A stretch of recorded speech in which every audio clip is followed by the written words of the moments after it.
So today is 1.16 onwards. Okay. Okay. Yes. Yes. Okay.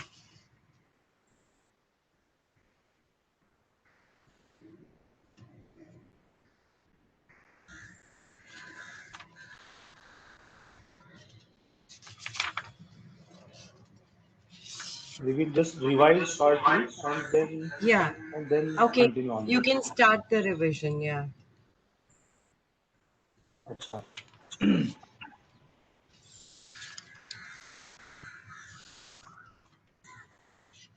So Sunil ji is joining, has joined or not? Uh, can't make out. I think we can start. Okay. Do you want to say the prayer?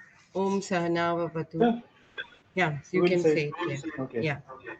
Okay. Om Om Sahana. Sahana Bhavatu Sahano Bhunaktu Sah Viryam Karavavatai Tejasvinavadhinastu Ma Vidvishavahai. Om Shanti Shanti Shanti.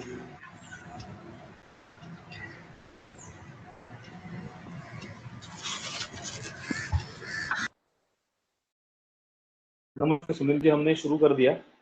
आप कीजिए, आज थोड़ा late हो गया, मैं join करूँ. कोई बात नहीं, हमने बस शांति मंत्र बोल कह दिया है. कहना हो तो शांति मंत्र ही कहते हैं ना उसको, कुछ नाम है और. हाँ ठीक है. So in previous class we have gone through the basic nomenclature of Ayurvedic terminologies and some of the explanation of those terminologies. So वायु पित्तम कपस्थिति त्रयो दोषा समासतः. तो वायु पित्त और कफ, ये तीन दोष होते हैं और वो विकृत या अविकृत रहेंगे तो फिर वो शरीर को दूषित कर दें या फिर they will maintain the healthy situation of the body. Then we have also seen the time slot when these three doshas are active more. So those also we have seen. वयोहोरात्रि भुक्तानां तेन्त मध्यादिगाः क्रमात्.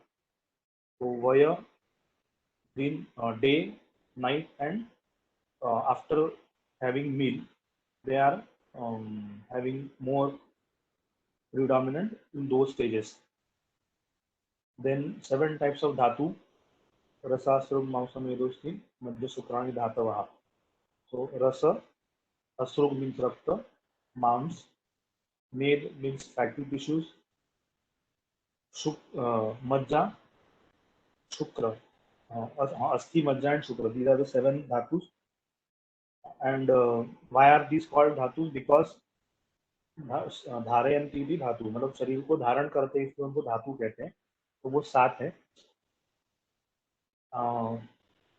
Then the properties of these three doshas: Guru Manda Himasnigdha, Lakshana Sandra Mudusthiraha, Gunas Sukshma Vishadaha, Vimshati Sa Viparyaha. So properties of these. No, I have. तत्र वृक्षो लघु शीतः, खरः सूक्ष्मश्चलो नीलः, पित्तं सस्नेह तीक्ष्णोष्णं, लघुविस्रं सरं द्रवं, स्निग्धः शीतो गुरुर्मन्दः, Shlakshno Mrutsna Sthirah Prabha. So properties of all the three doshas we have gone through, and we have shortly gone through the Prakriti also. Then types of Agni and Koshtha, that means bowels, digestive power. So all we have gone through in the previous class. So we will start with the and also the main treatment modality of Ayurveda, that is Vruddhi Samanai Sarvesham Viparita Viparaya means the similar properties increase the similar types of properties, and if these properties are opposite as that of the properties which are in the body, then they decrease it. So Vruddhi Samanai Sarvesham Viparita Viparaya. And then 6 types of tests. Rasa, Rasaha Swadvam Lavana, Iktoshana Kashayataha, Shaddravyamashritasте च यथा पूर्वम बलावः. So these are more strength providing as we go to the previous rasas. Then means last is kashay. After that katu, then tikta, and we have also seen the difference between tikta and katu. So tikta means bitter and katu means pungent. So that was also some sort of confusion that we also gone through. And also we have seen regarding the um, actions of these rasas on dhatu, on dosha. Tatradya marutam granti prayastikta kaham kashaya tikta madhura pittam anyatu kurvate. So first 3 are responsible for decreasing vata. After the last 3 are responsible for decreasing the kapha, and kashaya tikta and madhuras have responsible for decreasing the pitta. So we have gone through all this. So after that, 16 numbers. So types of dravya. Dravya means all the living things or non-living things on this earth. We will call it as dravya. So regarding definition and explanation of dravya, we will go in due course. तो द्रव्य क्या है उसके बारे में हम थोड़ा सा बाद में उसके डिस्कस करेंगे. जब बाद के जो चैप्टर आएंगे उस समय में द्रव्य क्या है, गुण क्या है, कर्म क्या है, उसके ऊपर थोड़ा सा फोकस हम बाद में करेंगे. वो अभी के सिर्फ आपको उसके नाम ही याद रखने हैं. केवल just you have to remember this types. So there are 3 types of dravya: shamanam, kopanam, swasthahitam dravyam iti tridha. So 3 types of dravya are there. First is shaman, another is kopan, and third is swasthahitam. So what is shaman? So which is brings about the normalcy of the dosha. So सभी दोषों को जो अपने स्थान में ही कम कर देंगे, तो उनको हम बोलेंगे शमन. दूसरा होता है Köppen, means that vitiate the dosh. तो means what? जैसे हमने वो पहले सिद्धांत देखा है, वृद्धि समानैः सर्वेषां विपरीतैर् विपर्ययः. तो समान गुणों से समान गुणों की वृद्धि होती है. तो शरीर के बाहर जो समान गुण वाले द्रव्य हैं, उनसे शरीर के अंदर भी उन्हीं गुणों की वृद्धि होती है. और उनके विरोधी गुण रहेंगे तो उससे क्षय होता है, मतलब उससे कम होती है. मतलब कफ के विरुद्ध गुणों का सेवन अगर हम करेंगे तो कफ के गुणों का क्षय होगा या फिर वो कम हो जाएंगे. तो दो द्रव्य ऐसे रहते हैं कि कुछ द्रव्य ऐसे कि अगर कफ बढ़ गया तो कुछ द्रव्य ऐसे रहेंगे कि जो उसको शरीर में ही कम कर देंगे. मतलब हमने देखा है कि तत्राद्या मारुतम विनंती त्रयस तिक्तादय तपम. तो तिक्त, कटु और कषाय रस के जो द्रव्य मतलब सब्सटेंसेस रहते हैं, तो दे विल डिक्रीज द दोष इन द बॉडी इटसेल्फ. तो ये 3 रसों के द्रव्य का सेवन करेंगे तो वह शरीर में जहां पर दोष बढ़े हुए हैं तो वहीं पे उनको कम कर देंगे. तो उसको हम बोलेंगे शमन. उसके बाद आता है कोपन, मतलब जो शरीर में जो दोष है उनको बढ़ाते हैं, कि जो नॉर्मल स्टेट है उससे ज्यादा वो बढ़ाते हैं, तो फिर उनको हम कहते हैं कोपन. एंड थर्ड टाइप इज स्वस्थहित, which maintains the steady state of the body. So swasthahit, this is called as, which helps for the health of the body or normal state of the body, that we will call as swasthahita. So there are 3 types of dravya. Actually this is one classification of dravya. There are many more classifications which we have gone through in the beginning. Sendriyam Chetanam Dravyam, no, it is not here. We will go in afterwards. So there are many types of divisions. That means जो है कि हम द्रव्यों का अलग अलग प्रकार से हम वर्गीकरण कर सकते हैं, उसमें से एक ये है कि शमन, कोपन एंड स्वस्थहित। तो दैट एलिविएट्स द दोष, मीन्स अगर वो बढ़े हुए हैं तो उनको कम करने वाले जो है उनको हम शमन द्रव्य ऐसा बोलेंगे। जो नॉर्मल कंडीशन में जो दोष है उनको जो बढ़ाने का काम करते हैं उनको हम कोपन ऐसा कहेंगे। और तीसरा है स्वस्थ हित, which maintains the healthy state of the body, that is called as स्वस्थ हित. This is the one classification of द्रव्य. There are many more, but we will go through them afterwards. तो अभी के लिए 3 टाइप्स ऑफ द्रव्य यहाँ पर दिए हैं, शमन, कोपन और स्वस्थ हित। और एक वर्ड आएगा वीर्य, यहाँ पर वीर्य नाम का एक वर्ड आएगा। यह एक द्रव्य के अलग अलग प्रॉपर्टीज रहते हैं, उसमें एक होता है रस, उसके बाद होता है वीर्य, उसके बाद होता है विपाक, उसके बाद होता है प्रभाव, और उसके बाद होता है कर्म, और एक होता है गुण। तो जब भी कोई द्रव्य के बारे में हम सोचेंगे, whenever we consider any of the dravya, it has these basic 5 properties. One is rasa, which we have gone through, 6 types of ras. Then there is guna, we will go about it afterwards.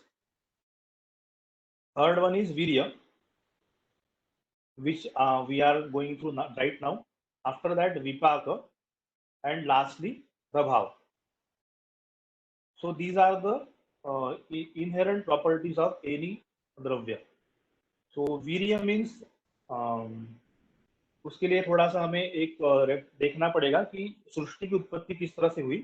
तो वो हम ऐसा कहते हैं कि अग्नि सोमीय है, तो अग्नेय तत्व से और सोम तत्व से, मतलब उष्ण गुण से और शीत गुण से, दोनों प्रकार से सृष्टि की उत्पत्ति हुई है। तो universe is formed by these 2 main properties, one is उष्ण, अनदर इज शीत. So it is called as अग्नि सोमीय सृष्टि. So that's why, so all the categories of dravya, either they will be ushna or they will be shita, or either they will be hot, having hot potency, or they will having cold potency. जैसे हम generally हम खाना खाते समय बोलते हैं कि कुछ खाने के बाद हमको पेट में एकदम गर्मी महसूस होती है। जैसे हम ज्यादा तीखा अगर खा लेते हैं, मिर्च मसाला वगैरह खा लेते हैं, तो पेट में जलन वगैरह ऐसा होता है। और कुछ हम जो खाने के बाद हमको लगता है कि एकदम पेट में रहता है ठंडा, एकदम ऐसा लगता है। तो एकदम बेसिक क्लासिफिकेशन है कि जिसके ऊपर द्रव्य का जो एक्शन है वो डिपेंड रहता है। तो इसलिए वीर्य मीन्स 2 टाइप ऑफ, पूरे सृष्टि को हम 2 टाइप से डिवाइड कर सकते हैं, एक उष्ण और एक शीत। उसी को यहाँ पर वीर्य इस तरह से नाम दिया है। तो उष्ण शीत गुणोत्कर्षात् तत्र वीर्यम द्विधा स्मृतम। तो 2 प्रकार का वीर्य होता है, एक है उष्ण, दूसरा है शीत। तो फिर उसके भी बारे में हम क्या है वो हम आगे देखेंगे। तो जस्ट फॉर इंफॉर्मेशन इतना है कि कोई भी एक द्रव्य अगर हम लेंगे तो जो या तो 2 में से किसी एक कैटेगरी में वो आएगा ही, या तो वो उष्ण रहेगा या तो फिर वो शीत रहेगा। दोनों में से कोई एक प्रॉपर्टी इसमें रहेगी ही, उसके बिना वो नहीं रह सकता है। और ये भी हमें चीज ध्यान में रखना है कि जैसा हम थोड़ा आगे देखेंगे, तो ये भी एक रिलेटिव चीज है, उष्ण और शीत। मतलब ये हो सकता है कि जो चीज मेरे लिए बहुत उष्ण है, वो दूसरे व्यक्ति के लिए, दूसरे बंदे के लिए हो सकता है कि वो इतनी उष्ण ना हो। जैसे इफ आई एम, मैं अगर मुझे आदत है ज्यादा तीखा खाने की, तो मैं हो सकता है कि मुझे मिर्च जितना तीखा लगेगा उतना दूसरे को नहीं लगेगा, या फिर दूसरे को बहुत ज्यादा लगेगा, ऐसा हो सकता है। तो वो रिलेटिव है। मतलब एक ही चीज अगर 2 अलग अलग व्यक्तियों ने खाई तो उसके जो उसको फील होगा उसमें अंतर रहेगा। मतलब जिसको मीठा खाने की बहुत आदत है, तो वो 4, 5, 10 गुलाब जामुन भी खा ले तो उसको कोई फर्क नहीं पड़ता है।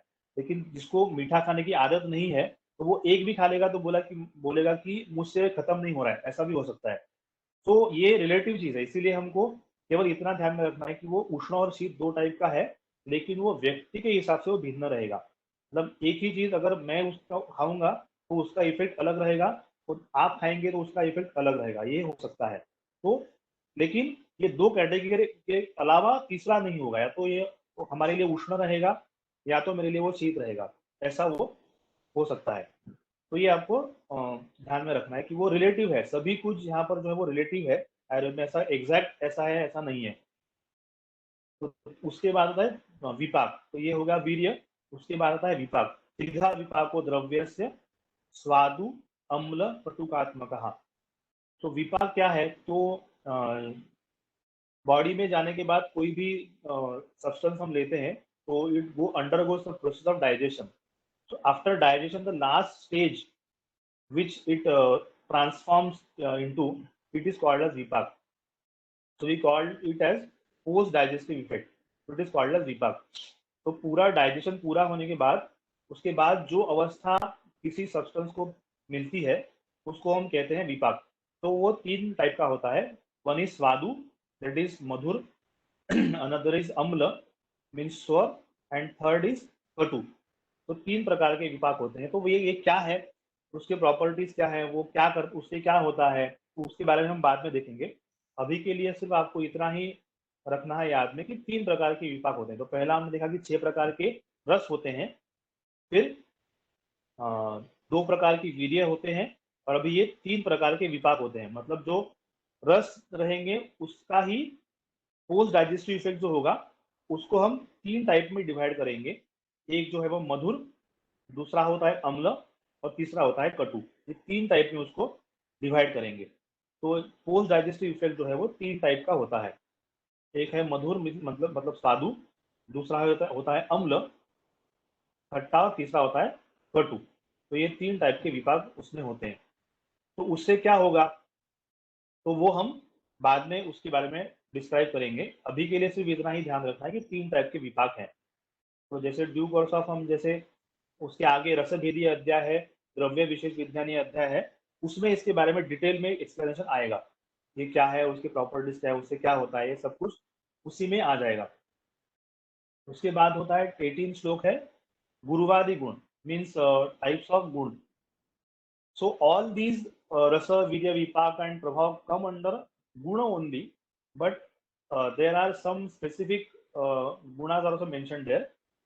Guru manda himasnigdha shlakshana sandra mrudusthiraha gunaha सूक्ष्म विशदा विंशति सविपर्ययः. So this last word is important. Saviparya means these are 10 pairs of gun which are opposite to each other. तो 10 जोड़ी है जो एक दूसरे के विरुद्ध काम करते हैं। तो सविपर्य मतलब उसके अपोजिट टाइप ऑफ प्रॉपर्टी। तो अभी ये क्योंकि सूत्र रूप में है तो इसमें केवल 10 ही दिए हैं, तो बाकी बचे हुए 10 कौन से हैं, तो उसके ऊपर जो कमेंट्री लिखी है, तो टीका जो लिखी है, तो उसमें उसके बारे में दिया हुआ है। यहाँ पर उसका ट्रांसलेशन करके भी दिया है। तो गुरु मंद हिम स्निग्ध श्लक्षण सांद्र मृदु स्थिर सूक्ष्म और विशद, ये 10 टाइप के 10 गुण दिए हैं। उसके अपोजिट जो 10 हैं उनको मिला के 20 टोटल गुण होते हैं। सो गुरु मीन्स हैवीनेस, जब जो खाने के बाद शरीर में लगता है हमको कि भारी पन लगता है तो उसको हम बोलेंगे गुरु। उसके अपोजिट गुण है लघु, मीन्स जो खाने के बाद हमको लाइट फील होता है, जैसे हम खीर वगैरह खाते हैं या फिर कुछ केवल मूंग की दाल लेते हैं, थोड़ा सा जैसे एकदम पतली दाल लेते हैं, तो उसको हम खाने के बाद हमको ऐसा लगता नहीं कि पेट एकदम बहुत ज्यादा भारी हो गया, ऐसा लगता नहीं है, तो उसको हम बोलेंगे लघु। उसके बाद होता है मंद, यहाँ पर डलनेस लिखा है, तो जिससे बॉडी की एक्टिविटी स्लो होती है उसको हम बोलेंगे मंद। और उसके अपोजिट है तीक्ष्ण, कि वो शरीर में एकदम ज्यादा कार्य करने के लिए प्रवृत्त करता है, उसको हम बोलेंगे तीक्ष्ण।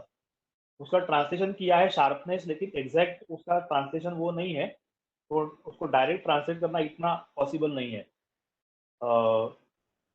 फिर है मंद, फिर है हिम, हिम और मतलब शीत, तो वीर्य के अंडर भी वो आ गया है शीत। और दूसरा होता है उष्ण मीन्स हॉट। तो अभी ये थोड़ा सा दिमाग में आ सकता है कि अगर यहाँ पर ये 20 गुण बता दिए हैं तो अलग से वीर्य, उष्ण और शीत बताने की क्या जरूरत है, ये भी एक सवाल हमारे मन में आ सकता है। Why it is important to mention the virya also. तो ऐसा होता है कि कुछ द्रव्य, हर एक द्रव्य को हम उसको इसमें डिवाइड कर सकते हैं, लेकिन कुछ द्रव्य ऐसे रहते हैं कि जिसमें ये प्रॉपर्टी ज्यादा क्वांटिटी में रहती है, कि वीर्य जो है वो सबसे ज्यादा अपनी प्रॉपर्टी दिखाता है। तो इसलिए ये 2 ही गुण ऐसे हैं कि जो अपनी प्रॉपर्टी बहुत ज्यादा प्रमाण में दिखाते हैं, कि सबसे ज्यादा जब हम किसी ड्रग के बारे में या फिर मेडिसिन के बारे में सोचेंगे, तो सबसे मेन इंपॉर्टेंट बात हमें ये ध्यान में रखनी होती है कि वो शीत है कि उष्ण है। तो उसी के ऊपर से हम सबसे पहले ड्रग ऑफ चॉइस उससे ऊपर से डिसाइड होगा कि हम कौन सा ड्रग यूज करेंगे। तो अगर किसी की बहुत प्रकृति उष्ण प्रकृति है, मतलब पित्त प्रकृति है, तो हमें तब उष्ण वीर्य वाला द्रव्य, उष्ण गुण वाला द्रव्य देने के लिए थोड़ा सोचना पड़ेगा कि वो देना है कि नहीं देना है। तो सबसे इम्पोर्टेंट है, तो हमें वो कंसिडर करना होता है कि पेशेंट में अगर कोई मेडिसिन देंगे तो वो उष्ण है या शीत है, ये सबसे मेन है। बाकी गुण बाद में आते हैं। तो सबसे ज्यादा इम्पोर्टेंट ये है, इसलिए उसको वीर्य कैटेगरी में रखा है। वीर्य मीन्स जिससे जो ड्रग है काम करने में ज्यादा पोटेंट रहता है, उसको हम वीर्य ऐसा कहते हैं। इसलिए ये गुण में होने के बाद भी उसको वीर्य इस कैटेगरी में भी रखा गया है। It is also placed in the category of वीर्य। तो इसलिए गुण के अंडर तो है ही वो, लेकिन वो वीर्य के अंडर भी आता है। उसके बाद है स्निग्ध एंड रुक्ष। स्निग्ध इज, यू ऑल नो, जैसे हम कहते हैं कि कोई फैटी सब्सटेंस है तो हम उसको स्निग्ध कहेंगे। मीन्स लिपिड्स, जैसे घी है या फिर ऑयल है, इसको हम स्निग्ध कैटेगरी में रखेंगे। उसके ऑपोजिट जो ड्राई है उसको हम रुक्ष इस कैटेगरी में रखेंगे। उसके बाद है श्लक्षण।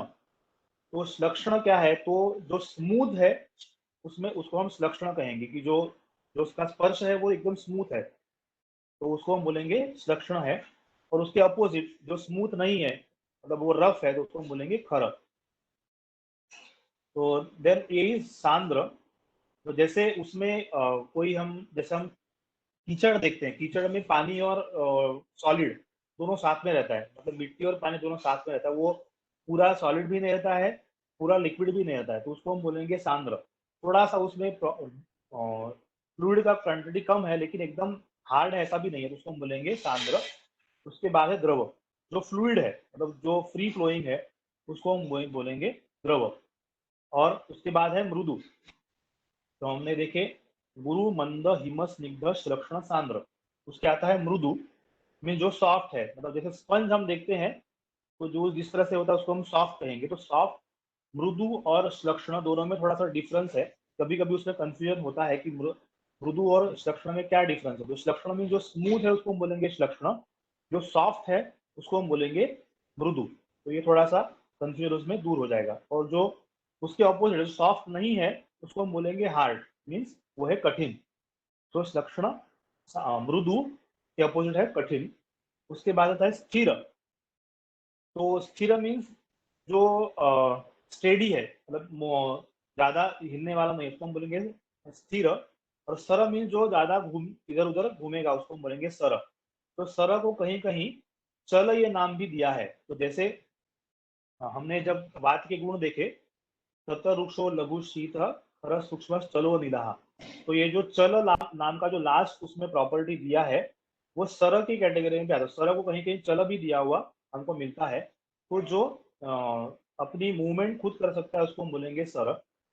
उसके बाद होता है सूक्ष्म, that has property to penetrate in the minute channels of the body, it is called as sukshma.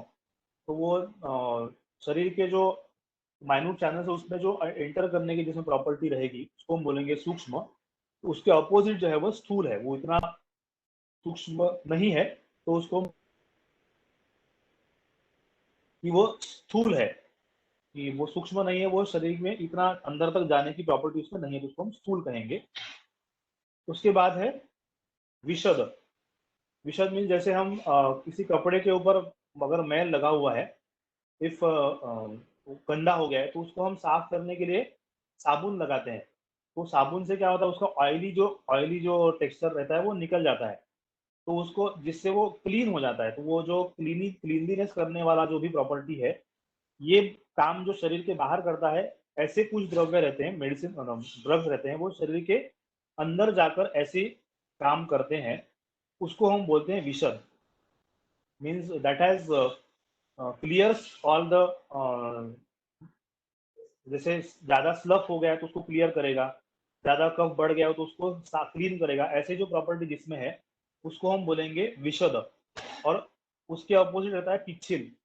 तो पिच्छिल मतलब जो ज्यादा जिसमें हम देखते हैं कि जैसे एग्जाम्पल अगर देना है आपको, तो जैसे हम किसी को जुकाम हो गया तो उसका टेक्सचर जो रहता है, या फिर पिज्जा खाते हैं हम, हम नहीं खाते होंगे लेकिन लोग खाते हैं, तो उसका टेक्सचर जो रहता है कि उसमें से तार निकलते हैं, ठीक है, तो उसको हम बोलेंगे पिच्छिल।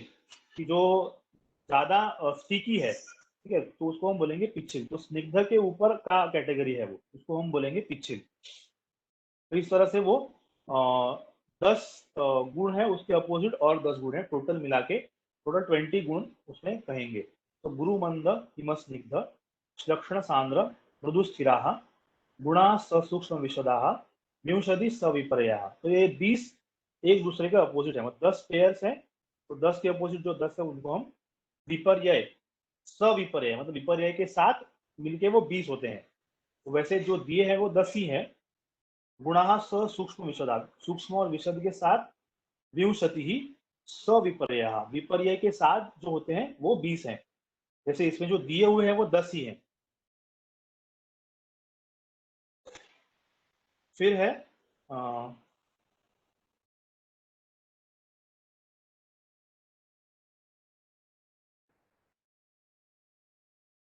हम्म,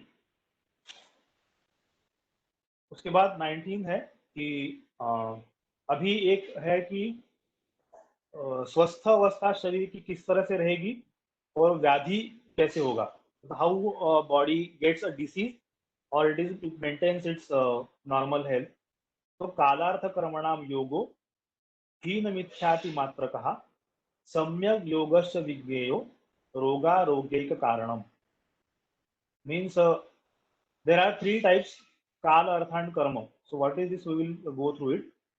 And yoga, there are three types of utility: hina yoga, mithya yoga and ati yoga. These three types are there. And samyak yoga means when we use this in a proper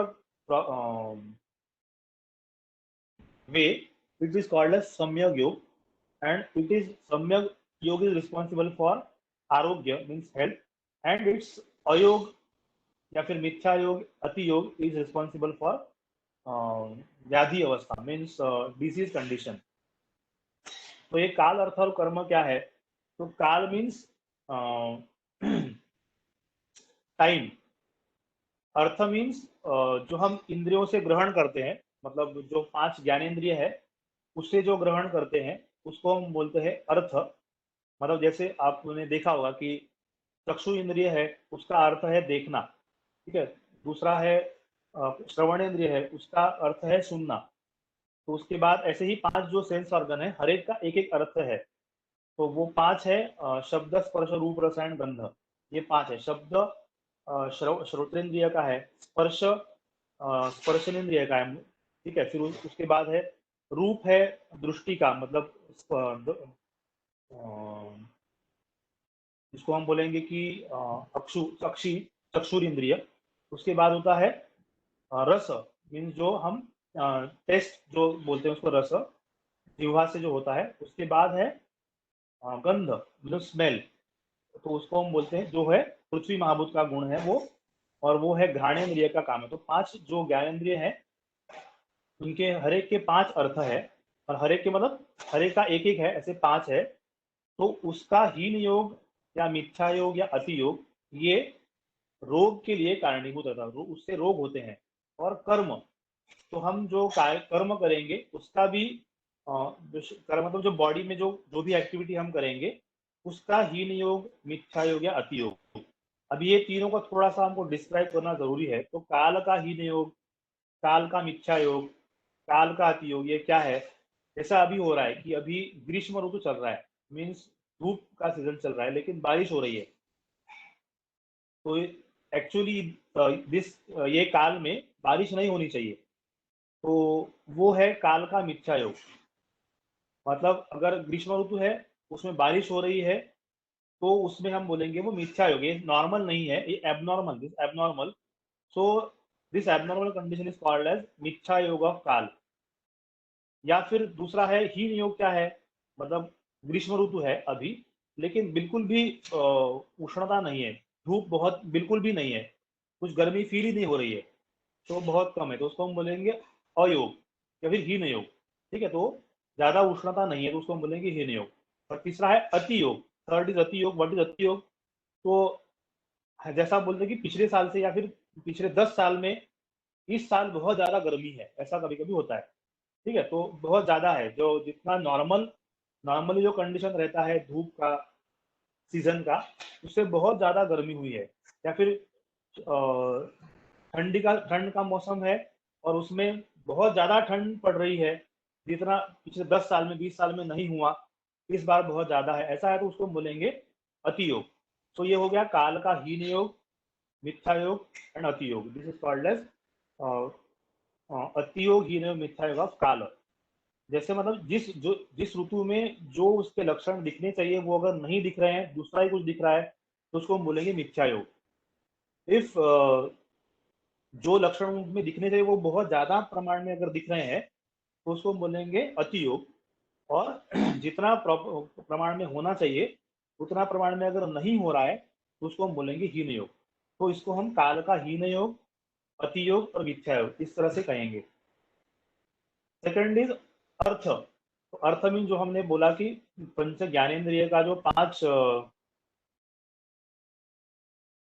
ये है properties है, उसका जो अर्थ है, तो उसका हीन योग मतलब हमारा आंखों का काम देखना है, तो लेकिन हम जितना चाहिए उतना देख नहीं रहे, या फिर उसका हम प्रयोग ही नहीं कर रहे हैं, दिन भर सो रहे हैं, कुछ हमने देखा नहीं, तो वो हो गया हीन योग। तो ये फॉर एग्जाम्पल मैं बता रहा हूँ। दूसरा है मिथ्या योग, कि जो हमें नहीं देखना चाहिए वो हम देख रहे हैं। या फिर जैसे हम कहते हैं कि सूरज की तरफ नहीं देखना चाहिए, जब तो थोड़ा ऊपर आ जाए उसकी तरफ देखना नहीं चाहिए, तो हम देख रहे हैं, तो उसको हम बोलेंगे मिथ्या योग। कि जो उसको नहीं करना चाहिए वो अगर कर रहे हैं, तो वो हो गया मिथ्या योग। और तीसरा है अति योग। मतलब जैसा अभी अभी के सीजन में हो रहा है कि हम मोबाइल में बहुत ज्यादा समय देखते हैं, तो स्क्रीन टाइम बहुत बढ़ गया है। तो दिन भर में लोग, बच्चे तो दिन में 17-18 घंटे स्क्रीन में ही देखते रहते हैं, तो वो हो गया चक्षुर इंद्रिय का अति योग। कि जितने प्रमाण में वो होना चाहिए उससे बहुत ज्यादा प्रमाण में हम उसका ग्रहण कर रहे हैं, तो उसको हम बोलेंगे अति योग। तो देर आर 3 टाइप्स ऑफ योग ऑफ अर्थ ऑल्सो। तो हीन योग, मिथ्या योग एंड अति योग।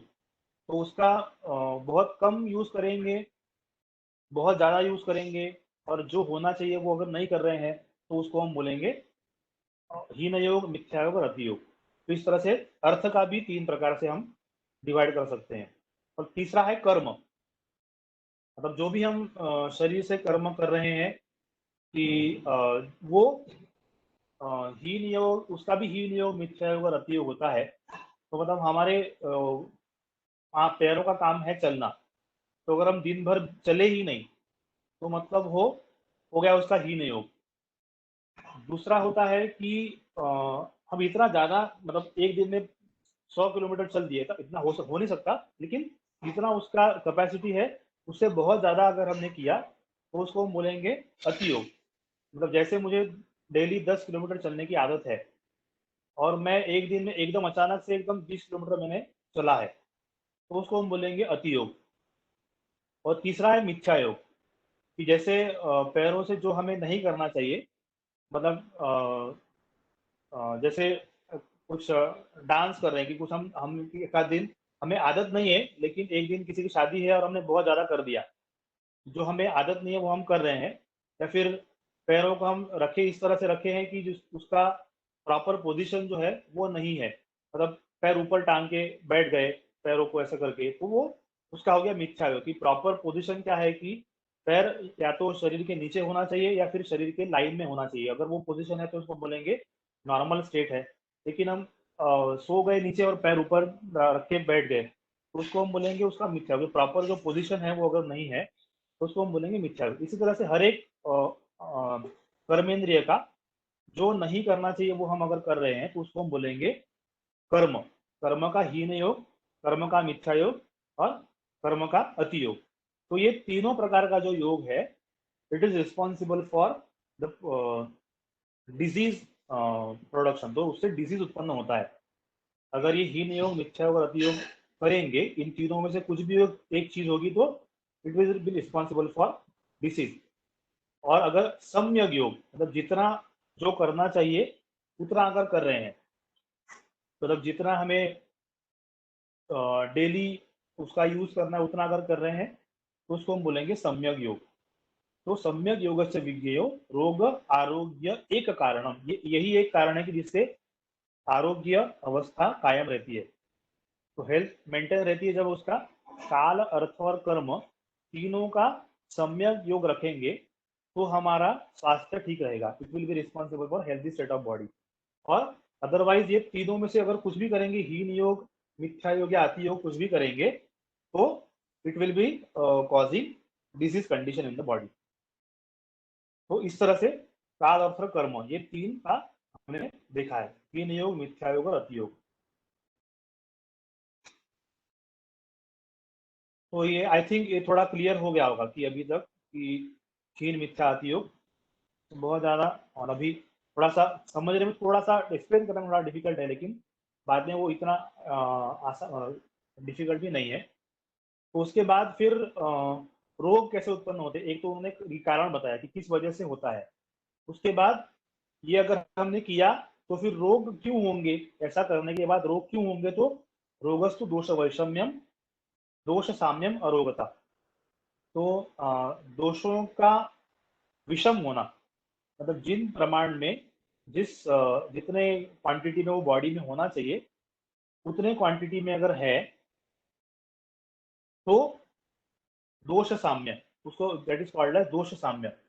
सो इट इज दोष साम्य, देयर इज अरोगता, दोष साम्यम अरोगता, रोगस्तु दोष वैषम्यम। It is if they are vitiated in the body, then they will cause रोग, मीन्स डिसीज। तो वो डिसीज उत्पन्न करेंगे। तो अभी ये हो गया कि रोग जो है वो दोषों का बैलेंस बिगड़ने से होता है। और अगर दोष बैलेंस कंडीशन में है तो वो स्वास्थ्य, मतलब बॉडी की जो हेल्थ है वो नॉर्मल रहती है। लेकिन अभी एक सवाल और आएगा कि कुछ तो ऐसा होता है कि इसमें हर बार दोष इन्वॉल्व रहेंगे, ऐसा नहीं है। सपोज एक्सीडेंट हो गया, तो उसमें तो कोई दोष का इन्वॉल्वमेंट नहीं है, तो फिर उसको हम कैसा कहेंगे कि दोष से ही होते हैं रोग।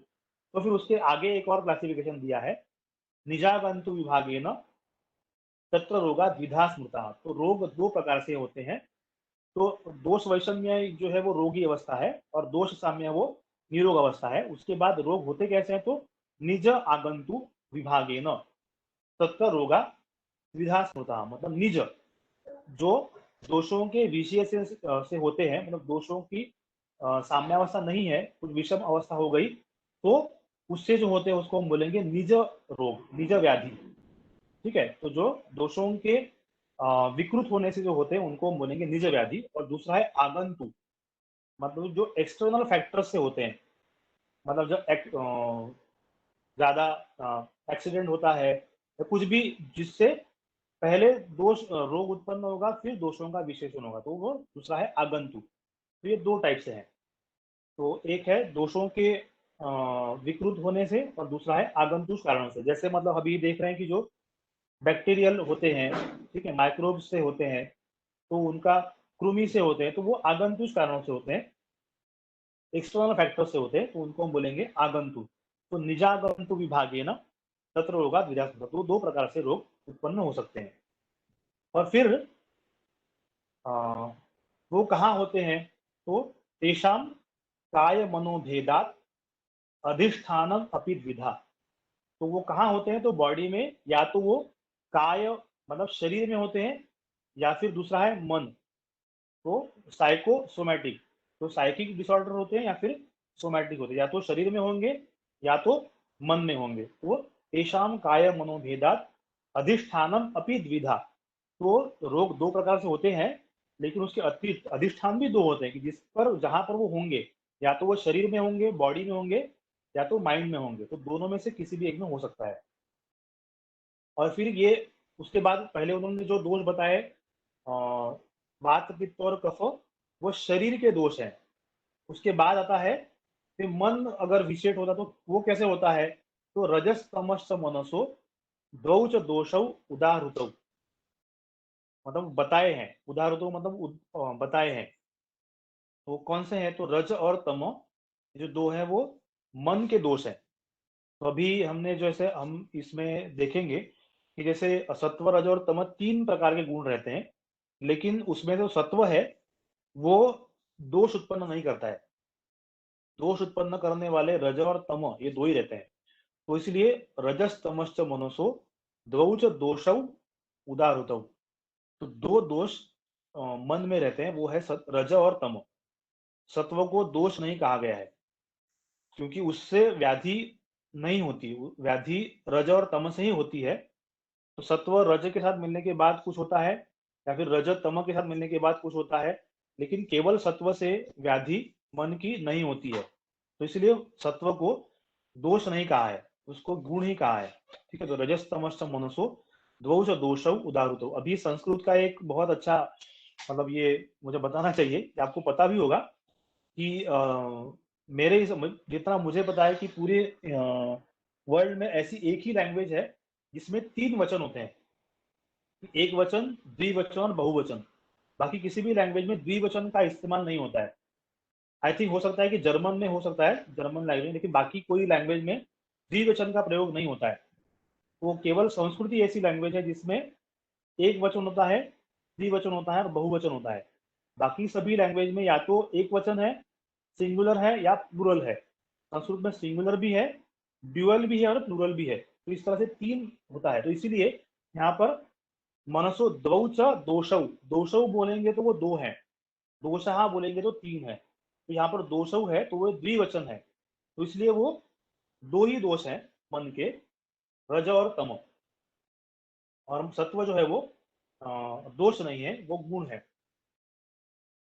फिर उसके बाद आता है कि हम अगर व्याधि हो जाएगी तो वो उसको एग्जामिन कैसे करेंगे। तो शरीर में तो हमने पहले बोल दिया कि दोषों का साम्य है तो रोगी आरोग्य अवस्था है, दोषों की विकृति है तो रोगी अवस्था है। फिर निज आगंतु विभाग से दो प्रकार के रोग होते हैं। उसके बाद बोला कि शरीर में और मन दोनों में दोष होते हैं, दोनों में रोग होते हैं। फिर बोला कि मन के दोष जो है वो रज और तम है। उसके बाद अगर रोग हो जाता है तो फिर हमें कैसे पता चलेगा, तो उसके लिए फिर है एग्जामिनेशन, रोगी रोग परीक्षा। तो दर्शन स्पर्शन प्रश्न ही परीक्षित रोगिणम। तो दो प्रकार की है, एक तो रोगी परीक्षा है, मीन्स जो जिसको हुआ है, पेशेंट, उसका एग्जामिनेशन, और दूसरा है रोग परीक्षा, means examination of the disease. तो दो प्रकार का है। तो तीन प्रकार से हम उसको डिवाइड कर सकते हैं कि रोगी परीक्षा तीन टाइप की है। तो patient examination is of three types, one is दर्शन, सेकंड इज स्पर्शन, और थर्ड इज प्रश्न। तो इसमें भी सही बहुत ज्यादा ये इम्पोर्टेंट है कि जो सीक्वेंस है ना, वो सीक्वेंस भी इम्पोर्टेंट है। कि संहिता में ये भी चीज बहुत ध्यान में रखी गई है कि जिस सीक्वेंस से वो आता है वो सीक्वेंस बहुत ज्यादा इंपॉर्टेंट है। तो सबसे पहले इंपॉर्टेंट है कि दर्शन। तो पेशेंट आएगा तो पहले हमको उसको देखना है कि वो देखने के बाद क्या पता चलता है। बहुत सारी चीजें केवल देखने से ही मालूम होती है कि इसको क्या हुआ होगा, ये हो सकता है। तो दर्शन, तो पहले हमें कुछ पूछना नहीं है, तो सबसे पहले डायरेक्ट क्वेश्चन पूछना ये भी जरूरी नहीं है। तो कुछ रोग ऐसे होते हैं कि डायरेक्ट देखने से ही पता चलते हैं। तो या फिर एक्सपीरियंस अगर हो, तो बहुत सारे वैद्यों को ये भी अनुभव है कि वो केवल देखकर ही मतलब उनको पता होता है कि क्या व्याधि है, कौन सा दोष उसमें विकृत हुआ है। तो ये केवल देखने से ही मालूम होता है। तो उसको सबसे पहला स्थान है दर्शन, तो इंस्पेक्शन, तो देखना है। उसके बाद है स्पर्शन, उसके बाद स्पर्श करेंगे तो देखने के बाद। और उसके बाद है प्रश्न, मतलब दर्शन करने के बाद नहीं समझ में आया तो फिर स्पर्श करेंगे, स्पर्शन करने के बाद भी नहीं समझ में आया तो फिर प्रश्न करेंगे। तो पहले दर्शन है, फिर स्पर्शन है, फिर प्रश्न है। तो इंटरोगेशन मतलब उनसे आप सवाल करेंगे कि आपको क्या होता है, क्या नहीं होता है, ये सब पूछेंगे तो उसको बोलेंगे प्रश्न। तो इस तरह से परीक्षित रोगिणम, रोगी व्यक्ति को तीन प्रकार से हम एग्जामिन करेंगे।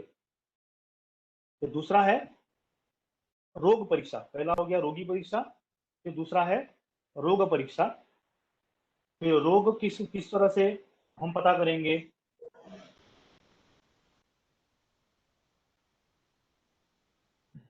तो रोगी परीक्षा के 3 प्रकार हैं, तो वो हमने देखा। और फिर रोग प्रकार की परीक्षा के 5 प्रकार है। 5 टाइप्स ऑफ रोग परीक्षा। रोगम निदान प्रागरूप लक्षण उपशयाप्ति भी। तो पहला है निदान। तो क्यों हुआ, मतलब किससे हुआ, व्हाट वाज द रीजन, तो वो उसको बोलेंगे निदान। या फिर हमें लगता है कि निदान, अभी जनरल जो टर्मिनोलॉजी है उसमें हमको लगता है कि निदान मतलब डायग्नोसिस, बट एक्चुअली ये सही नहीं है। निदान मतलब जिस रीजन से वो डिसीज हुआ है, the reason behind the this disease is called as निदान। It is also called as हेतु। किस वजह से व्याधि हुआ उसको हम बोलेंगे निदान। उसके बाद है प्रागरूप। मतलब प्राक मतलब पहले, रूप मतलब लक्षण।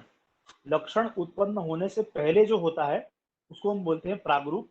उसका दूसरा नाम है पूर्व रूप। प्रागरूप का दूसरा नाम है पूर्व रूप, मतलब जो व्याधि होने से पहले जो हमको दिखता है तो उसको हम बोलेंगे प्रागरूप या फिर पूर्व रूप। और उसके बाद आता है रूप, मीन्स लक्षण। डायरेक्टली डिसीज जब हो गया तो जो हमको दिखता है उसको हम बोलेंगे लक्षण, मतलब या फिर रूप। उसके बाद आता है उपशय। अभी जब ऐसा है कि हमें डिसीज क्या है हमें नहीं पता चल रहा है, कि हमें केवल लक्षण देख के हमको मालूम नहीं हो रहा है कि ये क्या है, तो उस टाइम में हम क्या करते हैं, तो मेडिसिन देते हैं। तो मेडिसिन देने के बाद अगर उसको ठीक लगता है तो we will continue that medicine. अगर उसको ठीक नहीं लगेगा तो उसको हम मेडिसिन चेंज करके देंगे, तो उसको हम बोलेंगे उपशय। मतलब अगर अच्छा लगता है तो उसको हम बोलते हैं उपशय। अगर किससे उसको उपशय मिलता है, अगर कोई डिसीज हुआ उसको हम पित्त रस का द्रव्य, पित्त रस का मेडिसिन देंगे, मतलब कड़वा मेडिसिन देंगे, और उसको अच्छा लग रहा है तो उसको हम बोलेंगे उपशय है। तो उसको उससे फायदा हो रहा है तो उसको हम बोलेंगे उपशय। और लास्ट में है संप्राप्ति। जो डिसीज का पूरा जो पैथोजेनेसिस है वो हमको पता चलता है तो उसको हम बोलेंगे संप्राप्ति। तो संप्राप्ति यानी क्या होता है तो वो उसको हम थोड़ा बाद में देखेंगे। तो इन शॉर्ट ऐसा है कि कौन से दोष से किस धातु में कितने प्रमाण में बढ़ने के बाद व्याधि होता है, वो जिससे हमको पता चलता है उसको हम बोलेंगे संप्राप्ति। तो इन 5 चीजों से हमको दो डिसीज का हमें डायग्नोसिस होता है कि रोग के बारे में हमें जानकारी कैसे होती है। So how will we get into the disease diagnosis? So it is depends on 5 types: रोगम, निदान, प्रागरूप, लक्षण, उपशय, अप्तिभिः। तो ये 5 प्रकार से होता है। अप्ति मतलब संप्राप्ति। तो लास्ट जो अप्ति है, तो अप्ति जो है वो संप्राप्ति का शॉर्ट फॉर्म है। कि लास्ट में तो ट्रांसलेशन में यहाँ पे जो नीचे दिया है ना 5, तो उसमें 5th नंबर पे संप्राप्ति लिखा है, लेकिन संप्राप्ति वर्ड ये जो लाइन है 20 सेकंड उसमें नहीं है। This is not in this line संप्राप्ति। निदान प्रागरूप लक्षणोपशयाप्ति भी, तो संप्राप्ति वर्ड हमको दिखता नहीं है। तो वो क्या है, लास्ट में जो आपति भी जो लिखा है ना, आपति, this is the short form of संप्राप्ति। आपति मतलब किस तरह से होता है, ठीक है, तो उसको हम बोलेंगे संप्राप्ति। तो ये 5 प्रकार से हमें रोग के बारे में जानकारी होती है। फिर ये फिर उसके बारे में डिटेल में हम जब बाद में हम संप्राप्ति के बारे में देखेंगे उस टाइम में उसके बारे में डिटेल में देखेंगे। लेकिन अभी के लिए केवल ये 5 है: रोगम, निदान, प्रागरूप, लक्षणोपशयाप्ति भी। उसके बाद आता है अभी व्याधि होंगे तो वो शरीर में होंगे, और या फिर किसी हमें सीजन या फिर किसी अलग जगह पर जाने के बाद कभी होता है। ऐसा ऐसा होता है कि हम किस जगह पर रहने वाले होते हैं, दूसरे जगह पर रहने के लिए जाते हैं, तो कुछ डिसीज हमको हो जाते हैं।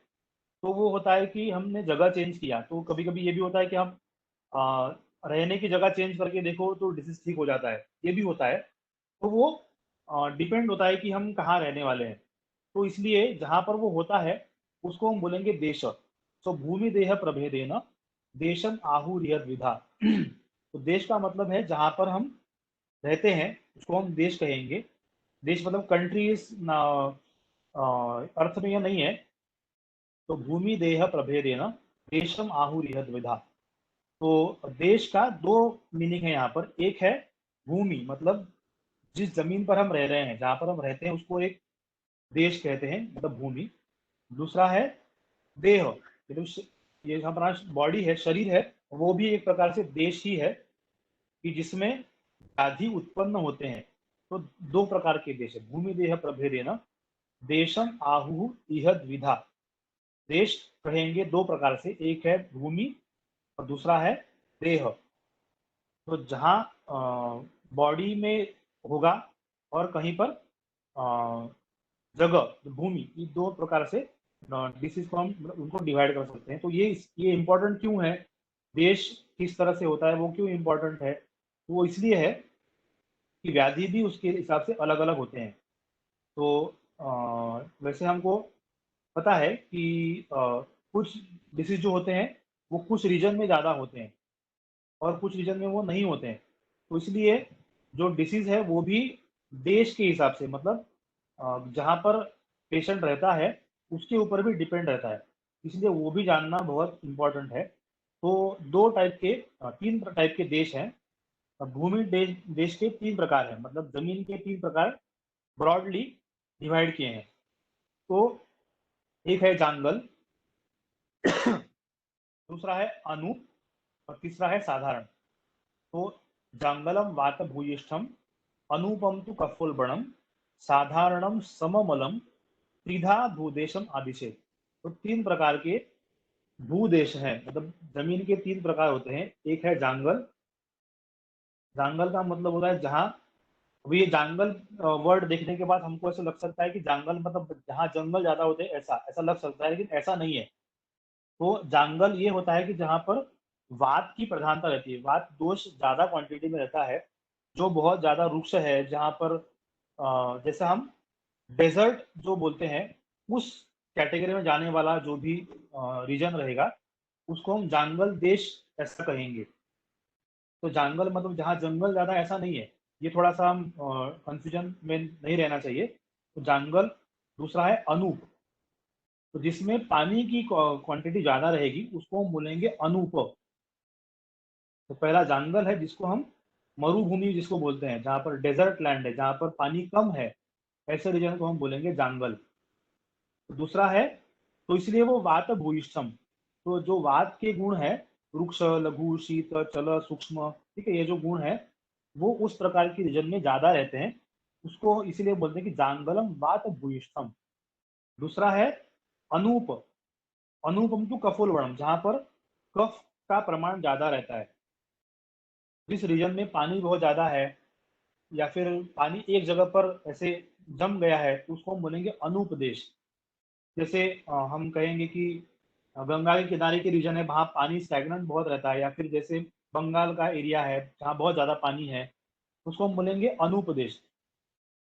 और तीसरा है साधारण। तो साधारण क्या है, तो सममलम, जहाँ पर तीनों जो दोष है वो नॉर्मल कंडीशन में रहते हैं, उसको हम बोलेंगे साधारण। तो इस तरह से तीन प्रकार से ब्रॉडली देश को डिवाइड किया जा सकता है। तो एक है जांगल, दूसरा है अनूप और तीसरा है साधारण। सममलम, तो अभी मल क्या है, मल ये जो संज्ञा है, नाम है, वो दोष के लिए दिया है यहाँ पर, कि एक एक और इम्पोर्टेंट बात जो है, संस्कृत जब हम पढ़ते हैं या फिर संहिता जब पढ़ते हैं, ये भी एक इम्पोर्टेंट है कि बहुत बार रेफरेंस के हिसाब से कोई वर्ड का मीनिंग चेंज होता है, कि हर एक बार उस वर्ड का सेम मीनिंग रहेगा ऐसा जरूरी नहीं है। तो हमने पहले देखा कि तीन प्रकार के मल हमने देखे, कि मूत्र, पुरुष और स्वेद हमने पहले देखा है, लेकिन यहाँ पर मल का मीनिंग है दोष। तो जहाँ पर तीनों दोष बैलेंस स्टेट में रहेंगे, नॉर्मल कंडीशन में रहेंगे, तो उसको हम बोलेंगे साधारण। तो ये हमको समझना है। तो तीन प्रकार के भूदेश, भूमि देश तीन प्रकार के हैं। जांगलम वात भूयिष्ठम, अनुपम तु कफोलबणम, साधारणम सममलम, त्रिधा त्रिधा भूदेशम आदिशेष, ये 3 प्रकार से देश होते हैं। फिर काल के भी भेद बताए हैं, टाइम। तो एक है क्षणादि व्याध्यवस्था च कालो भेषज योगकृत।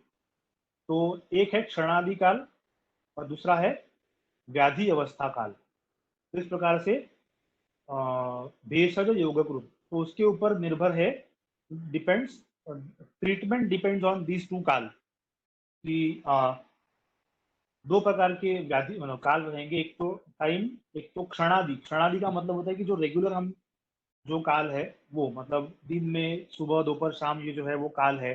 तो जैसे क्षण इत्यादि से जिसको गिनते हैं, मतलब क्षण, अक्षी, निमेष, काष्ठा, कला वगैरह। हमारे जैसा आपको पता होगा कि हमारे यहाँ क्षण का मतलब टाइम का जो सबसे छोटा एकक है वो है अ, अक्षी निमेष, या फिर उसके भी कम है क्षण, या फिर उसके बहुत नीचे एक है कि लव, जिसको बोलते हैं कि 1 सेकंड का 36,000 जो है उसका जो पार्ट है उसको हम लव कहते हैं। तो उससे लेकर तो एकदम कल्प या फिर वहां तक काल का विभाजन होता है, तो वो एक काल है जिसे हम क्षण या फिर निमेष, घटिका, पल इससे गिनते हैं, उसको हम बोले क्षणादि काल। और दूसरा है व्याधि अवस्था काल, मतलब व्याधि कितने कितने दिन से हुई है, how much time it has, और कितने साल से, कितने दिन से है, कितने महीनों से है, कितने साल से है, तो वो व्याधि अवस्था का काल।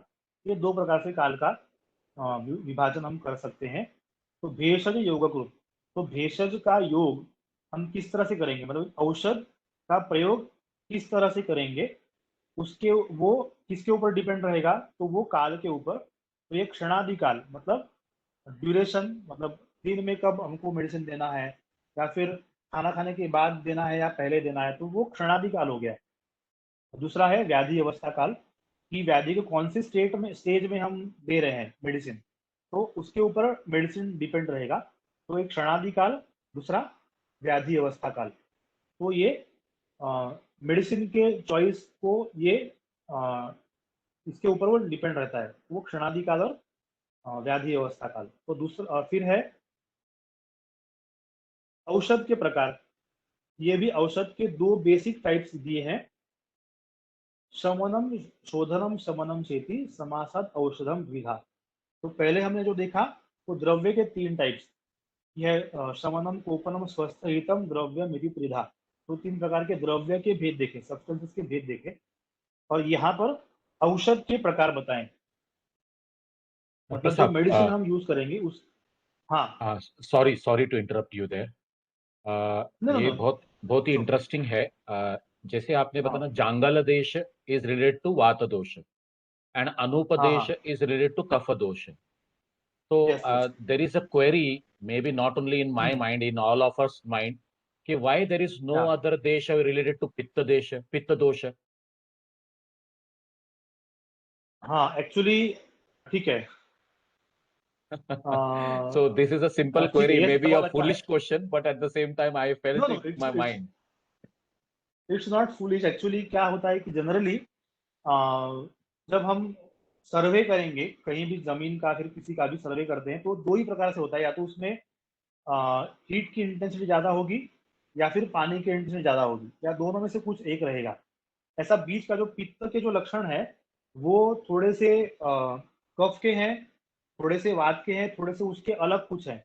वो तीनों के मिक्स वो है, मतलब पित्त का जो हमने प्रॉपर्टी देखा, पित्तम सस्नेह तीक्ष्ण उष्णम लघु विश्रम सरम द्रवम, ये पित्त के गुण बताए हैं। तो और ऐसा है कि ये एक ब्रॉड डिवीजन है, ये हमको ध्यान में रखना है कि जांगल, अनूप और साधारण, उसके बीच में के भी रह सकते हैं। मतलब कहीं ऐसा होगा कि रीजन ड्राई है, लेकिन जो बाकी एनवायरनमेंट है उसमें पानी ज्यादा है, ऐसा भी हो सकता है। मतलब डेजर्ट एरिया में भी कुछ जगह ऐसे रहती है कि जहाँ पर पानी बहुत ज्यादा क्वांटिटी में रहता है, उसको हम ओएसिस कहते हैं। तो वहां पर ये हो सकता है कि पानी है, लेकिन आजू बाजू का जो सभी एनवायरनमेंट है वो जंगल देश वाला है, लेकिन पानी वहां पर है। तो मतलब ये जो उसके पीछे का जो मुझे जो लगता है रीजन हो सकता है कि ये जो ब्रॉड डिवीजन किया है वो पूरा सर्वे करके किया गया है, कि जो जो एक एक लाइन में जो बताया कि जांगलम वात भूयिष्ठम अनुपम कफुलवनम साधारणम सममलम, कि हम इतना केवल कह सकते हैं कि जो उन्होंने सर्वे किया, सर्वे करने के बाद उनको ये मालूम हुआ कि ये 3 प्रकार के ही होते हैं, थोड़ा बहुत इधर-उधर हो सकता है। मतलब या तो वो बहुत ज़्यादा उसमें अ, उसका वर्णन बाद में आएगा कि जांगल किस तरह से होता है, उसको जांगल कहेंगे। क्या-क्या उसमें रहेगा तो उसको अनूप कहेंगे। तो वो उसका डिवीज़न होता है। तो इन 3 प्रकार के अलावा पित्त का आधिक्य है, ऐसे रीज़न उनको नहीं मिले। इसलिए फिर उन्होंने फिर ये 2 ही टाइप से 3 टाइप से डिवाइड किया। एक तो या तो वात का प्राधान्य रहेगा, या तो कफ का प्राधान्य रहेगा, या तो फिर तीनों जो दोष हैं वो नॉर्मल कंडीशन में रहेंगे, उसको साधारण ऐसा कहा गया। तो ओके, इतना थैंक जितना यू। मुझे अभी तक हाँ, हाँ। सर हिमालयन रीजन कौन से इसमें आएगा? तो वही मैं बोल रहा हूँ कि जहाँ पर वात का प्राधान्य, जैसे पानी अगर ज़्यादा वहाँ पर है तो उसको अनूप रीजन में आता है वो। जहाँ पर भी पानी ज़्यादा रहेगा, तो उसके जो है हम जब उसके डिटेल में देखेंगे ना कि अनूप देश के लक्षण क्या है, जंगल देश के लक्षण क्या है, तो उसके ऊपर से हम उसको डिवाइड अपने आप में आपको समझ में आ जाएगा कि वो कौन से रीजन में जाएगा। अच्छा अच्छा, ठीक दूसरा है, तो ये सवाल ये थोड़ा था सा। सर कि ये हाँ, प्रागरूप हाँ, रोग रोग परीक्षा में प्रागरूप या पूर्व रूप, ये थोड़ा समझ हाँ, में नहीं आया। हाँ, मतलब जैसा है कि समझो अभी आपको बुखार आ रहा है, तो अभी ऐसा नहीं कि डायरेक्टली बुखार आएगा, ऐसा नहीं होता है। तो पहले बॉडी एक होगा, उसके बाद थोड़ा-सा हमें भूख नहीं लगेगी या फिर थोड़ा-सा हेडेक होगा। ये जो होता है कि वो डायरेक्टली फीवर नहीं आया है, लेकिन अच्छा उनके लक्षण दिख रहे हैं कि अभी आएगा। तो इससे हम पता चलता है कि डिसीज़ हो रहा है। अभी पूरे उसके सिम्पटम नहीं आए, लेकिन अभी होगा। तो जिससे ये पता चलता है तो उसको हम बोलेंगे पूर्व रूप, कि रूप उत्पन्न होने से पहले जिसको जो दिख रहा है, उसको हम बोलेंगे पूर्व रूप। वो पूरी तरह से डिसीज़ उत्पन्न नहीं हुआ है, लेकिन उसके कुछ थोड़े से हमें जैसा हम बोलते हैं कि अभी मराठी में उसको हम बोलते हैं कि कैसे वेद लागणे त्याला म्हणतात ना, कि हमको लगता है कि अभी ये होने वाला है, तो वो उसको हम बोलेंगे पूर्व रूप। जैसे कोरोना के पूर्व रूप होंगे, स्लाइटली जुकाम, फीवर, हाँ, हाँ, ठीक है, तो उस तरह से। Loss of smell. नहीं, वो तो रूप है, अच्छा, वो रूप में आ वो जाता है। लक्षण, हाँ, वो रूप है। ठीक है, तो फिर ऐसे एक्चुअली कि जैसे एसिम्प्टोमेटिक है, ठीक है, उसको समझ में नहीं आता है कि है, लेकिन उसमें हो गया है। तो उसमें कुछ लक्षण जो है अभी तक उनको उनके बारे में नहीं पता चला है कि ये हो सकता है कि आगे जाके कोविड हो, तो उसको हम बोलेंगे पूर्व रूप। तो ये पूर्व रूप प्रश्न के माध्यम से पूछा जाएगा? पूर्व रूप नहीं, तो नहीं, नहीं, परीक्षा है ना, ये नहीं, रोग अलग है, अलग। परीक्षा में है ना? नहीं, नहीं, हमने बोला कि 3 प्रकार से है, रोगी परीक्षा के 3 प्रकार हैं। आपके पास पेशेंट आएगा, जब उसको डिसीज़ होगा तभी आएगा, तब तो नहीं आएगा। तो उसको तो रूप ही पोज़ीशन उसकी रहेगी, हाँ, मतलब उसमें तो रूप ही रहेगा। राइट। लेकिन हमारे घर में कोई है, हम डॉक्टर हैं, तो हमें पहले पता चलेगा कि इसको ये होने वाला है। ओके। या फिर कुछ लोग ऐसे रहते हैं कि हमें ऐसा-ऐसा हो रहा है, बॉडी एक हो रहा है, ये हो रहा है, तो क्या करूँ? तो हम अगर डॉक्टर होगा उसको पता चलेगा भी इसको फीवर होने के दिख रहे हैं कि फीवर होगा, तो फिर वो उस तरह से मेडिसिन देगा तो नहीं होगा। तो पूर्व रूपम प्राग उत्पत्ति लक्षणम व्याधि है, ऐसे बोला है कि व्याधि उत्पन्न होने से पूर्व जो भी दिखता है उसको हम बोल देंगे पूर्व रूप। और हर एक डिसीज के कुछ पर्टिकुलर लक्षण दिए हुए हैं, सिम्टम्स हैं, कि ये सिम्टम है तो उसको वो व्याधि कहेंगे। तो वो सिम्टम नहीं दिख रहे हैं, लेकिन कुछ तो एब्नॉर्मल है, ये पता चल रहा है, तो उसको हम बोलेंगे पूर्व रूप। आई थिंक ये थोड़ा क्लियर हो गया है कि अभी थोड़ा है। नहीं, क्लियर, वेरी मच क्लियर। हाँ। फिर हमने काल का 2 प्रकार से, क्षणादि काल और व्याधि अवस्था काल। फिर है औषध है, तो वो 2 प्रकार के हैं, एक तो शोधन है, दूसरा शमन है। तो मतलब जो दोषों को शरीर के बाहर निकालते हैं, शरीर को शुद्ध कर देते हैं, उसको हम बोलेंगे शोधन। और दूसरा होता है शमन, कि जहाँ पर दोष बढ़े हुए हैं, वहीं पर उनको नॉर्मल कंडीशन में ला लेते हैं, तो उसको हम बोलेंगे शमन। तो पहले हमने जो देखा था वो आहार का था, कि शमनम कोपनम स्वस्थहितम द्रव्यमिति त्रिधा। तो जो नॉर्मली हम खाते हैं उसको हम बोलेंगे। अभी जो है वो मेडिसिन के बारे में डिस्कशन चल रहा है कि शोधनम शमनम चेति समासात औषधम विधा। और फिर शरीरजानां दोषाणां क्रमेण परमौषधम बस्तिर्विरेको वमनम तथा तैलम घृतम मधु। तो अभी शरीर में जो दोषों को दोष बढ़ते हैं, अभी ये क्रम कौन सा है? क्रमेण परमौषधम। तो क्रम कौन सा है जो हमने पहले देखा? वायु पित्तम कफश्चेति त्रयोदोषा समासता, ये क्रम है, वायु पित्त और कफ।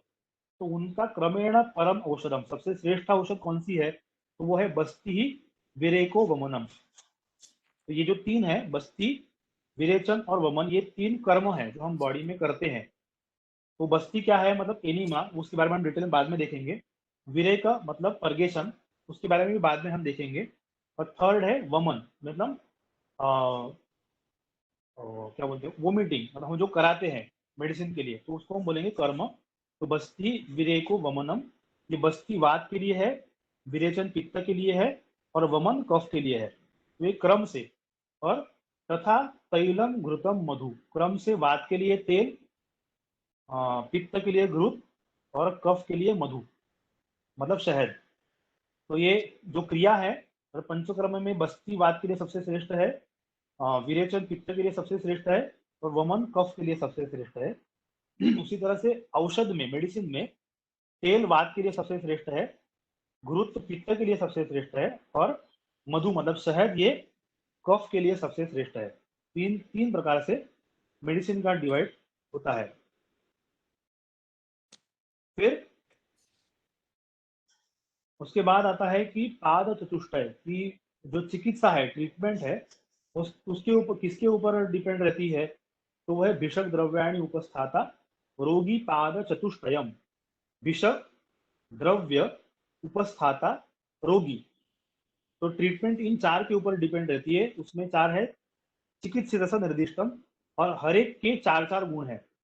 भिषक द्रव्याणि उपस्थाता रोगी पाद चतुष्टयम, मतलब भिषक मतलब डॉक्टर, वैद्य, द्रव्य मतलब मेडिसिन, उपस्थाता मतलब परिचारक, मीन्स अटेंडेंट या फिर नर्सिंग स्टाफ जो बोलते हैं उसको, और फोर्थ होता है उपस्थाता रोगी, फोर्थ होता है द पेशेंट। ये चारों इंपॉर्टेंट है, इसीलिए चिकित्सा चतुष्पाद उनको बोलते हैं कि चिकित्सा जिसके ऊपर डिपेंड रहती है वो चार ये हैं, और चारों इंपॉर्टेंट है। एक भी अगर ठीक नहीं है तो फिर ट्रीटमेंट ठीक से नहीं होगी। तो जैसे हम अभी कोविड केस में देखते हैं कि पेशेंट के ऊपर बहुत ज़्यादा डिपेंड है कि जल्दी जो हम अपना जो डेली रूटीन है वो ठीक रखें, वो सबसे ज़्यादा इंपॉर्टेंट है। तो पेशेंट का भी बहुत ज़्यादा उसमें इंपॉर्टेंट रोल है। उसके भी चार, हर एक के चार चार गुण बताए, प्रत्येकम तक चतुर्गुणम, हर एक के चार गुण बताए। तो क्या चार चार गुण है? तो पहला है डॉक्टर, वैद्य के चार गुण। दक्षः तीर्थार्थ शास्त्रार्थो दृष्टकर्मा शुचिर भिषक। तो क्या है? दक्ष मतलब उसको अपने कार्य करने में कुशलता है, तो उसको बोलते दक्ष। फिर है स्किल है उसमें। दूसरा होता है तीर्थार्थ शास्त्रार्थ। तीर्थार्थ शास्त्रार्थ का मतलब होता है कि उसने थ्योरी बहुत अच्छी तरह से पढ़ी है, उसको सब्जेक्ट का नॉलेज ठीक तरह से है। तीर्थ अर्थ शास्त्रार्थ, शास्त्र के बारे में, उसके अर्थ के बारे में डिटेल में उसको जानकारी है, उसको बोलते हैं तीर्थार्थ शास्त्रार्थ। फिर होता है दृष्टकर्मा, उसकी इंटर्नशिप हो गई है, मतलब उसने करके देखा है, उसने प्रैक्टिस किया है। दृष्टकर्मा, उसने ट्रीटमेंट किसी के अंडर काम किया है, उसने पेशेंट देखे हैं, तो उसको बोलेंगे दृष्टकर्मा। और फिर होता है शुचिर भिषक, मतलब वो साफ सुथरे कपड़े पहनता है, खुद भी साफ सुथरा रहता है, उसको बोलेंगे शुचि ही, शुद्ध रहता है। उसका डॉक्टर उसके साहब, बाद होता है चार प्रकार। हाँ, sorry, did we missed the 26th sutra? 26 ही धैर्य आत्मादि विज्ञान। अच्छा, हाँ हाँ हाँ हाँ हाँ हाँ, ठीक है, वो रह गया। तो जो ऊपर का जो दिखा है शरीर जानम दोषाणम क्रमेण परमोषधम, ये शरीर के दोषों के बारे में है, शरीर की व्याधि के बारे में है। अभी जो है 26 धी धैर्यात्मादि विज्ञानम मनोदोषौषधम परम। मन में अगर दोष उत्पन्न हो रहे हैं तो उसके लिए अच्छी चिकित्सा क्या है, औषध क्या है? तो वो धी धैर्य आत्मादि विज्ञान, मतलब बुद्धि, उसकी बुद्धि ठीक रहना। उसके बाद होता है बुद्धि, मतलब जो सही क्या है गलत क्या है उसको जो डिफ्रेंशिएट कर सकती है उसको बोलते हैं बुद्धि, सारासार विवेक बुद्धि। दूसरा होता है धैर्य, मतलब होता है कि करेज, मतलब उसमें होता है कि हम, जिससे हमें भरोसा रहता है कि हम डिसीज ठीक से उससे पार हो जाएंगे, तो उसको धैर्य। और आत्मादि विज्ञानम, मतलब जो हम जिसको अभी जो सीख, योग जो है वो आत्मा का ज्ञान करने का एक साधन है, तो आत्मादि विज्ञानम, उसके बारे में जानने की जो स्थिति है उसको हम बोलेंगे आत्मादि विज्ञानम। ये मन के दोषों को ठीक करने का औषध है। तो ये तीन प्रकार, एक बोला शरीर के दोषों के लिए जो चिकित्सा है वो है ये कफ पित्त और वात के लिए, और मन के लिए धीर धैर्य आत्मादि विज्ञान, तो वो साइकोलॉजिकल डिसऑर्डर के लिए ये इंपॉर्टेंट है। उसके बाद फिर पाद चतुष्टय, मतलब चिकित्सा के चतुष्पाद, तो भिषक द्रव्याणि उपस्था था, तो भिषक हमने देखा है। फिर ड्रग, द्रव्य, जो होता है बहुकल्पम बहुगुणम संपन्नम योग्यम औषधम। तो आइडियल ड्रग का क्या प्रॉपर्टी होता है, तो एक है बहुकल्पम, मतलब उसमें बहुत सारे प्रकार के कल्प बन सकते हैं, मतलब एक ही द्रव्य जो है अलग अलग टाइप से यूज हो सकता है। तो उसके बारे में बाद में हम देखेंगे। तो उसके स्वरस कल्प वात तीन अलग, उस पंचविध कषाय कल्पना उसको बोलते हैं। तो एक ही द्रव्य अलग अलग रूट से दिया जा सकता है, या तो उसका हम जूस निकालेंगे, उसका काढ़ा करेंगे, उसको तेल बनाएंगे, या फिर उसका आसवरिष्ठ बनाएंगे, तो अनेक प्रकार से उसको यूज होता है, उसको बोलेंगे बहुकल्पम। उसके बाद होता है बहुगुणम, उसमें जो प्रॉपर्टीज होती है वो पूरी तरह से होनी चाहिए, या फिर उस एक ही जो ड्रग है 10:15 हो अलग गए अलग सर। डिसीज में। 10:15 हाँ, ठीक लेट्स है, कंप्लीट द ये सूत्र। या ये जी कंप्लीट कर देते हैं, फिर बाद हाँ में जी दूसरा नेक्स्ट सेशन में हो जाएगा। फिर बहुगुणम, तो उसमें एक ही ड्रग जो है वो अलग अलग डिसीज को ठीक करने की उसकी क्षमता होनी चाहिए, तो बहुगुणम। फिर संपन्न, संपन्न मतलब जो उसमें प्रॉपर्टीज है वो पूरे प्रमाण में होने चाहिए, मतलब अगर कोई उसका जो प्रॉपर टाइम है निकालने का, उसको जो है वो सही तरह से उसका प्रिजर्वेशन किया हुआ है और सही जगह पर रखा हुआ है, ठीक है, उसको हम बोलेंगे संपन्न, जिसमें पूरी प्रॉपर्टीज में पूरी तरह से है, उसको हम बोलेंगे संपन्न। और फोर्थ होता है योग्य, योग्य मतलब जिस डिसीज में जिस मेडिसिन का यूज करना चाहिए उसी डिसीज में अगर किया तो उसको हम बोलेंगे योग्य। तो इस तरह से चार औषध के भी चार गुण बताए गए हैं।